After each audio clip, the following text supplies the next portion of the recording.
Bismillahirrahmanirrahim. Assalamualaikum warahmatullahi wabarakatuh. Kembali lagi bersama saya Andri Prasetyawan. Nah, kali ini kita lanjutkan kembali untuk pembahasan prediksi soal ujian sekolah Mapel PJOK tingkat SMP untuk part yang keduanya. Oke, jangan lupa like, komen, dan subscribe-nya.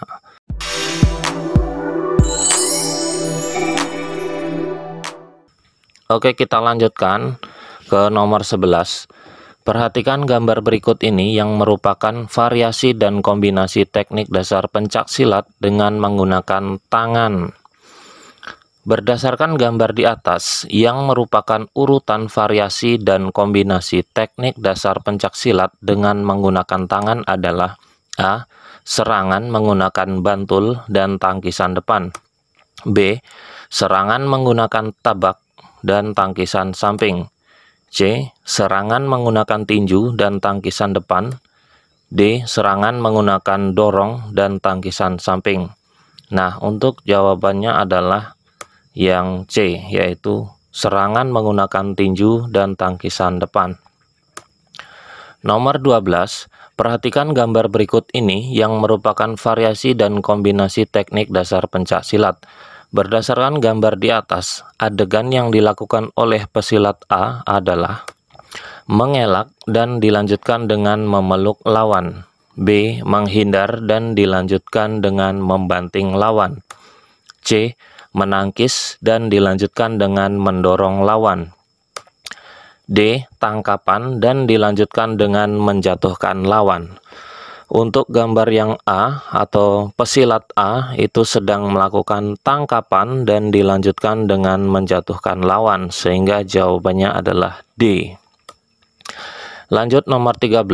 Bentuk-bentuk latihan kelenturan untuk meningkatkan kebugaran jasmani di bawah ini adalah A. Peregangan statis dan dinamis. B. Push up, sit up, back up. C. Naik turun bangku berjalan dengan kedua tangan. D. Naik palang tunggal, mengayun di palang sejajar. Nah, untuk bentuk-bentuk latihan kelenturan yang dimaksudkan di sini adalah kelenturan untuk meningkatkan kebugaran jasmani adalah A, yaitu peregangan statis dan dinamis. Kita lanjut nomor 14. Bentuk-bentuk latihan kekuatan otot untuk meningkatkan kebugaran jasmani di bawah ini adalah A. Naik turun bangku berjalan dengan kedua lengan. B. Tarik menarik lengan, tarik tambang, dan memanjat pohon. C. Naik palang tunggal dan mengayun di palang sejajar. D. Push up, sit up, dan back up. Nah, di sini yang ditanyakan adalah latihan kekuatan otot. Maka jawabannya adalah D. Push up, sit up, dan back up.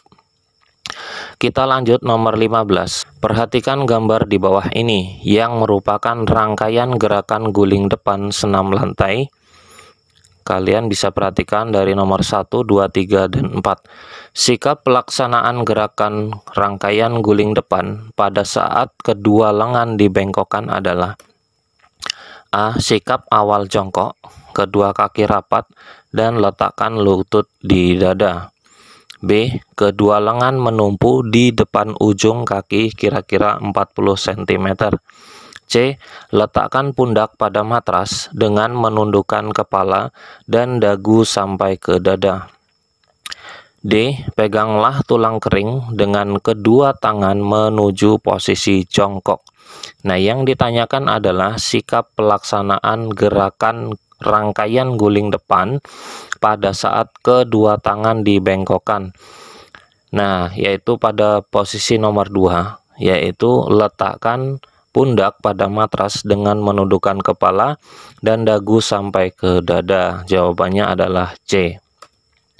Nomor 16, perhatikan gambar di bawah ini yang merupakan rangkaian gerakan guling lenting senam lantai. Nah, kalian juga bisa perhatikan gambar 1-6. Sikap pelaksanaan gerakan rangkaian guling lenting senam lantai adalah A. Berdiri tegak dengan kedua kaki rapat dan kedua lengan diangkat lurus. B. Letakkan tengkuk di antara kedua tangan sambil mengambil sikap guling depan. C. Saat badan sudah berada di atas kepala, kedua kaki segera dilecutkan ke depan lurus. Dan yang D. Ketika layangan selesai, kedua kaki segera mendarat pada matras. Nah, pertanyaannya adalah sikap pelaksanaan gerakan rangkaian guling lenting, yaitu jawabannya adalah C. Saat badan berada di atas kepala, kedua kaki segera dilecutkan ke depan lurus. Karena pertanyaannya adalah pelaksanaan gerakan ya. Jadi posisi dari nomor 3, nomor 4, nomor 5 sampai nomor 6 itu adalah pelaksanaan gerakan. Lanjut ya, nomor 17. Aktivitas gerak berirama dilakukan dengan koordinasi antara langkah kaki dan ayunan lengan. Gerakan langkah kaki dalam aktivitas gerak berirama di bawah ini adalah A. Langkah biasa, langkah rapat, dan langkah samping. B. Langkah ganti, langkah samping, dan langkah mundur. C. Langkah samping, langkah rapat, dan langkah mundur. D. Langkah biasa, langkah rapat, dan langkah ganti. Nah, pertanyaan tadi adalah gerakan langkah kaki dalam aktivitas gerak berirama, yaitu langkah biasa, langkah rapat, dan langkah samping. Jawabannya adalah A. Lanjut nomor 18, gerakan ayunan lengan dalam aktivitas gerak berirama dapat dilakukan dengan berbagai gerakan. Salah satu bentuk koordinasi gerakan ayunan lengan dalam aktivitas gerak berirama adalah A. Ayunan satu lengan ke belakang dan ke muka. B. Ayunan dua lengan ke belakang dan ke samping. C. Ayunan lengan silang dan ke muka. D. Ayunan dua lengan melingkar di atas kepala. Nah, pertanyaannya tadi, salah satu bentuk koordinasi gerakan ayunan lengan dalam aktivitas gerak berirama, yaitu ayunan satu lengan ke belakang dan ke muka. Jawabannya adalah A. Lanjut nomor 19. Tabel di berikut ini merupakan macam-macam prosedur gaya-gaya renang. Nah, pertanyaannya berdasarkan gambar di atas yang menunjukkan gerakan renang gaya dada adalah pada prosedur A, B, prosedur B, C, prosedur C, dan D, prosedur D. Kita lihat satu persatu. Nah, untuk prosedur A ini merupakan renang gaya dada. Kalian bisa perhatikan.